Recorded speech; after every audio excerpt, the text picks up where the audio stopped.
नमस्कार स्टूडेंट, आज हम स्वामी गणेशानंद सनातन धर्म कॉलेज ऑफ एजुकेशन उचाना कला में बीएड सेकेंड ईयर की पेपर है हमारा क्रिएटिंग एन इंक्लूसिव स्कूल के अंदर हमारा टॉपिक है मानसिक मंदता। मानसिक मंदता को हम आज विस्तार से पढ़ेंगे। मानसिक मंदता किसे कहते हैं? मानसिक मंदता एक ऐसी हमारी बीमारी होती है कि एक सामान्य बच्चे के अंतर्गत होती है। ये कि सामान्य बच्चे में ये इतनी दिखती नहीं है। इनके में मुख्य जो कारण होते हैं वो बर्थ के समय या बर्थ से पहले ही कोशिश हो जाते हैं और इसे हम मानसिक मंदता कहते हैं। कि मानसिक मंदता सामान्य बच्चा जो जैसे जैसे ग्रोथ करता है इतनी हमें नहीं दिखती, लेकिन ये ग्रोथ पीरियड के अंदर कुछ थोड़ा सा अलग हमें सिम्टम्स दिखाना शुरू कर देता है और इसकी ग्रोथ के अंदर थोड़ा थोड़ा मिलके ये कमी होती चली जाती है। कि वो जो मानसिक मंदबुद्धि बच्चा होता है वो सामान्य बच्चे के कंपैरिजन में कुछ बैकवर्ड होता चला जाता है, जिसके कारण वो बच्चा अपनी ग्रोथ नहीं कर पाता। इसे हम मानसिक मंदता कहेंगे। इसके डेफिनेशन हम कर देते हैं कि AAMR होता है American association of medical retarded. 1983 के अनुसार हमारी ये डेफिनेशन है कि मानसिक मंदता से तात्पर्य है कि मानसिक मंदता से तात्पर्य है सामान्य बौद्धिक क्रियाशीलता के औसत स्तर में अर्थपूर्ण कमी होती है, जिसके परिणाम स्वरूप अनुकूल व्यवहार में क्षति होती है और यह विकास की अवधि के दौरान अभिव्यक्त होता है।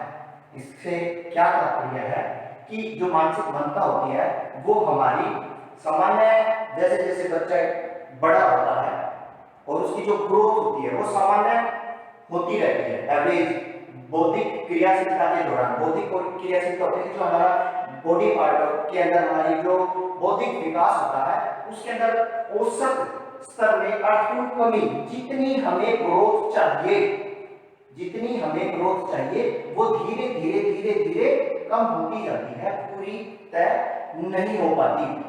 ये औसत से कम होती है, जिसके परिणाम स्वरूप जिसका रिजल्ट क्या निकलता है कि अनुकूल व्यवहार में क्षति होती है। अनुकूल व्यवहार मीन्स जितनी बच्चे की ग्रोथ होनी चाहिए वो ग्रोथ नहीं हो पाती। जब बच्चे के बौद्धिक मेंटली डेवलपमेंट नहीं होता और नेट डेवलपमेंट होने के कारण जितनी बच्चे की ग्रोथ होनी चाहिए, जितना विकास होना चाहिए वो नहीं होगा और बच्चे का विकास नहीं होगा तो वो जो एक्टिविटी करेगा अपनी फिजिकल या मेंटली जो भी एक्टिविटी होगी वो भी अच्छे से नहीं हो पाएगी। और यह विकास की अवधि के दौरान, विकास की अवधि क्या होती है जो हमारा डेवलपमेंट का पीरियड होता है, उस डेवलपमेंट ड्यूरेशन में, उस विकास के पीरियड में, उस वृद्धि के दौरान अभिव्यक्त होता है। इस डेवलपमेंट पीरियड के ड्यूरेशन में हमें दिखाई देता है।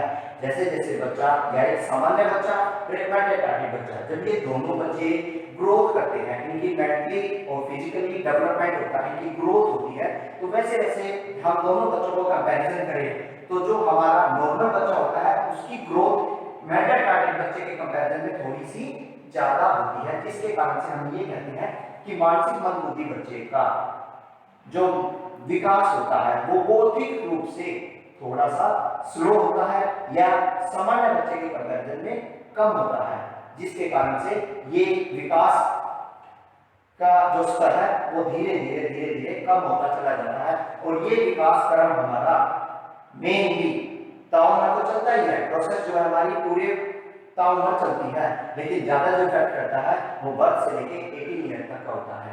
और जो मेंटल रिटार्डेशन की प्रोसेसिंग होती है वो बर्थ से पहले ही स्टार्ट हो जाता है। इसमें मेन एक कोशिश होती है हमारे कि मेंटल रिटार्डेशन होने के कारण क्या है, वो मेनली हमारे 3 कारण आते हैं। कौन कौन से होते हैं? नंबर 1 होता है हमारा मेन कारण कि प्रीनेटल, दूसरा होता है नेटल और थर्ड होता है पोस्टनेटल। प्रीनेटल ड्यूरेशन क्या होती है? प्रीनेटल ड्यूरेशन होती है कि बर्थ होने से पहले में लेडीज का या फीमेल का प्रेगनेंसी ड्यूरेशन, जब से महिला गर्भ धारण करती है तब से लेकर जब तक उस फीमेल की, उस महिला की डिलीवरी नहीं हो जाती, ये जो 9 मंथ का हमारा ड्यूरेशन होता है वो प्रीनेटल ड्यूरेशन कहलाता है। नेटल ड्यूरेशन क्या होता है? उसमें हम अपनी डिलीवरी का टाइम ड्यूरेशन देखते हैं।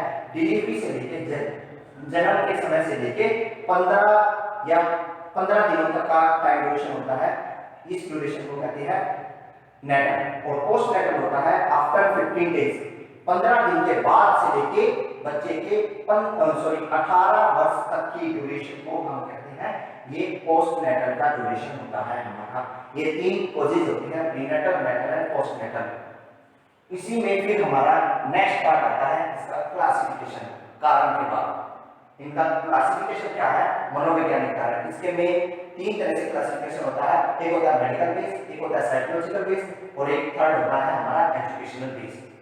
आज हम इसमें सिर्फ 2 ही टॉपिक करेंगे, साइकोलॉजिकल बेस क्लासिफिकेशन और हमारा एजुकेशनल बेस क्लासिफिकेशन। जो हमारा साइकोलॉजिकल बेस क्लासिफिकेशन है वो हमारे मनोवैज्ञानिकों ने इसका वर्गीकरण आईक्यू के आधार पर निकाला है। आईक्यू क्या होती है? हमारा इंटेलिजेंस क्वांटम कहते हैं इसे, कि जो हमारी बच्चे की, इसको निकालने का फार्मूला होता है MA बटे CA गुना 100, mental age upon chronical age और मल्टीप्लाई 100। इस फार्मूले के तहत हमारा आईक्यू निकाला जाता है। उस आईक्यू के आधार पर हम बच्चे का क्लासिफिकेशन करते हैं कि ये बच्चा किस कैटेगरी का है। कैटेगरी इन द सेंस ये बच्चा जीनियस है या स्लो लर्नर है, या ये कहें कि ये बच्चा एक नॉर्मल स्टूडेंट है। जैसे इसके सामने हमारे बहुत से उदाहरण आते हैं कि जीनियस बच्चा, हमारे समाज में बहुत सी इस तरह की एक्टिविटी हम देखते हैं बच्चों में, या कुछ भी हम प्रतिक्रिया देखते हैं तो हमारी कहावतें भी हमारे समाज में कि कूद के पैर पालने में दिख जाते हैं। इसका क्या है कि अगर बच्चा स्टार्टिंग से अच्छी ग्रोथ कर रहा है, अच्छी एक्टिविटी करता है, तो ये कहते हैं ये बच्चा बहुत ही जीनियस है, प्रतिभाशाली है। तो इस तरह से ये हमारी आईक्यू बेस के आधार पर हम क्या पाते हैं कि ये बच्चा कितना अच्छे तरह से काम कर रहा है या नहीं कर रहा है। तो उसी के आधार पर हमारा पहला पार्ट आता है माइल्ड मेंटल रिटार्डेशन, मनोवैज्ञानिक के आधार पर। इसमें बच्चे का जो आईक्यू निर्धारित किया गया है वो किया गया है 69 से 50 तक। इसका क्या है कि एक सामान्य बच्चे का नॉर्मल आईक्यू जो होता है हमारा वो होता है 90 से 110। एक सामान्य बच्चे का जो आईक्यू होगा वो 90 से 110 होगा, लेकिन 70 से 90 के बीच का जो आईक्यू होगा ये आईक्यू कहलाता है हमारा एलडी बच्चों का, लर्निंग डिसेबिलिटी। इसे हम एलडी कहेंगे, एलडी लर्निंग डिसेबिलिटी। इसके बाद जो 70 से नीचे का आईक्यू होता है हम उन बच्चों को इस कैटेगरी के तहत बांटते हैं, उन बच्चों को हम मानसिक मंदता के अंतर्गत रखते हैं।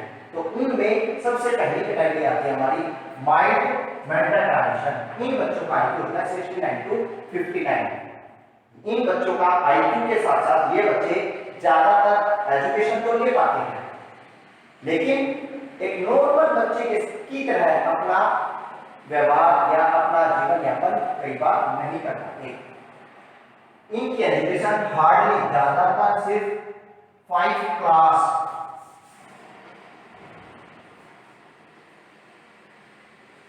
5th क्लास तक ही ये बच्चे अपनी एजुकेशन प्राप्त कर पाते हैं। वो क्यों कर पाते हैं? क्योंकि इनका जो मेंटली डेवलपमेंट हुआ है ना वो सिर्फ 5th क्लास तक ही हुआ है। इसमें कि ये बच्चा माइल्ड कैटेगरी का बच्चा जो ज्यादातर अपनी क्लासेस पढ़ेगा वो सिर्फ 5th क्लास तक का जो स्टैंडर्ड होता है हमारा, जो बच्चे का आईक्यू होगा या ये कहेंगे जो बच्चे का मेंटली ग्रोथ हुई है वो मैक्सिमम 5th क्लास तक के बच्चे तक ही हुई है। सामान्य बच्चा जो 5th क्लास में होता है उसका बौद्धिक विकास जितना हुआ है वो इस बच्चे का ताउम्र इतना ही बौद्धिक विकास रहेगा। सेकंड है हमारा मॉडरेट मेंटल रिटार्डेशन। इसके अंतर्गत हमारा जो मॉडरेट कैटेगरी होती है इसमें बच्चे का जो आईक्यू होता है वो 36 से 49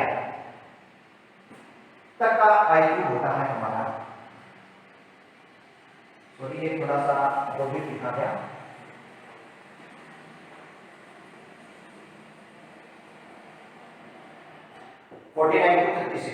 इस आईक्यू के तहत ये बच्चा इसके कंपैरिजन में सिर्फ ट्रेनेबल होता है।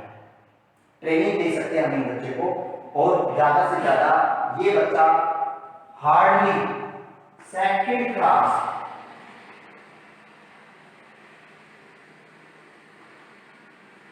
तक का ही अपना वो क्लास या सेकंड क्लास तक के लिए अपनी एजुकेशन प्रोवाइड करता है, या अपना पूरा आईक्यू के आधार पर ये कहेंगे सेकंड क्लास तक की भी वो अपनी एजुकेशन ले पाता है और कस्टडी के अंदर नहीं होता ये बच्चा। थर्ड आता है हमारा सीवियर मेंटल कंडीशन। ये बच्चा सिर्फ अपनी केयर कर सकता है, इतनी ही हम इसे ट्रेनिंग दे सकते हैं और इससे ज्यादा कुछ नहीं कर सकते। क्यों अपनी केयर? क्योंकि इस बच्चे का आईक्यू बहुत कम होता है, फिजिकली डिसेबिलिटी इसमें ज्यादा होती है, इसमें चलने फिरने की कैपेसिटी इतनी नहीं होती, और साथ ही साथ इसको स्लाइवा आता रहता है, लाल आती है, इसलिए वो सिर्फ अपनी सेल्फ केयर टेक करता है। और साथ ही साथ ये कहते हैं कि वो अपने जैसे उसको यूरिन के लिए जाना है, टॉयलेट के लिए जाना है, तो वो अपनी टाइम टू टाइम अपने पेरेंट्स को, अपने गार्जियन को ये बता पाता है कि मुझे अब ये काम करना है। तो इसको सिर्फ इस कैटेगरी के बच्चे को यही इतना तक हम ट्रेन कर सकते हैं। बट जो लास्ट है प्रोफाउंड कैटेगरी, ये बच्चा हमेशा in the chair, in the चारपाई कहें, इन द बेड कहें, कुछ इस तरह की कैटेगरी का होता है। और ये बच्चे बहुत ज्यादा बिल्कुल ये कैटेगरी ना बराबर होते हैं, इनमें आईक्यू का कोई इतना नहीं होता, ये कुछ नहीं प्रतिक्रिया कर पाते, जो भी काम करना होता है बिना बोले अपने आप ही कर लेते हैं। नहीं यूरिन के लिए, टॉयलेट के लिए जाना होता है तो पेरेंट्स अपने खुद केयर करते हैं कि इस बच्चे ने कब क्या लेना है, फूडिंग स्पूनिंग जो भी हमने करनी है वो सेल्फ गार्जियन ही करता है, बच्चा कुछ नहीं बताता ना कुछ करता। ये है हमारा मनोवैज्ञानिक वर्गीकरण। और इसी के साथ हमारा नेक्स्ट है शैक्षणिक वर्गीकरण। ये शैक्षणिक वर्गीकरण हमारा 3 तरह का होता है, educable mental retardation, trainable mental retardation और लास्ट है कस्टोडियल मेंटल रिटार्डेशन। ये वाली कैटेगरी भी हमारी इसी के अंतर्गत आती है। एजुकेबल मेंटल रिटार्डेशन जो कैटेगरी होती है हमारी, वो एजुकेबल मेंटल रिटार्डेशन माइल्ड कैटेगरी से संबंधित है। जैसे मैंने बताया कि 5th क्लास तक का बच्चा ही एजुकेशन या 5th स्टैंडर्ड तक की एजुकेशन लेता है, वो बच्चा हमारा मेंटल रिटार्डेशन का ही बच्चा होता है। मीन एजुकेबल जो ग्रुप है वो माइल्ड कैटेगरी का ग्रुप है, इसमें हम बच्चे को ज्यादा से ज्यादा 5वीं क्लास तक की प्लस ये कोई ट्रेनिंग दे देती है, ट्रेनिंग इन द सेंस इनको कोई स्किल डेवलप करवा देते हैं, इनकी कोई भी हाथ का काम जैसे कि कैंडल मेकिंग हो गया, चौक मेकिंग हो गया, इस तरह का इनको, या कोई पैकिंग वर्क हो गया, इस तरह का इनको वर्क सिखा देते हैं। सेकंड आता है ट्रेनेबल। ये ट्रेनेबल कैटेगरी हमारी जो ये 2 कैटेगरी है, सॉरी हाँ, ये माइल्ड और सीवियर, ये 2 इस कैटेगरी से संबंधित है ट्रेनेबल। ये 2 बच्चे सिर्फ और सिर्फ ये हमारी ट्रेनिंग ले सकते हैं और इससे ज्यादा कुछ नहीं कर पाते। ट्रेनिंग लेने के साथ साथ इन्हें एजुकेशन इतनी प्रोवाइड नहीं करवाई जाती और ना ही इतना कुछ होता है, सिर्फ ट्रेनिंग दी जाती है कि ये अपना कुछ रोजगार कर पाए या ये कहेंगे समाज के विकास में अपना योगदान दे पाए और अपनी सेल्फ केयर कर पाए, खुद ये फील ना करे कि हम क्या करेंगे, अपने पैरों पे खड़े हो पाए।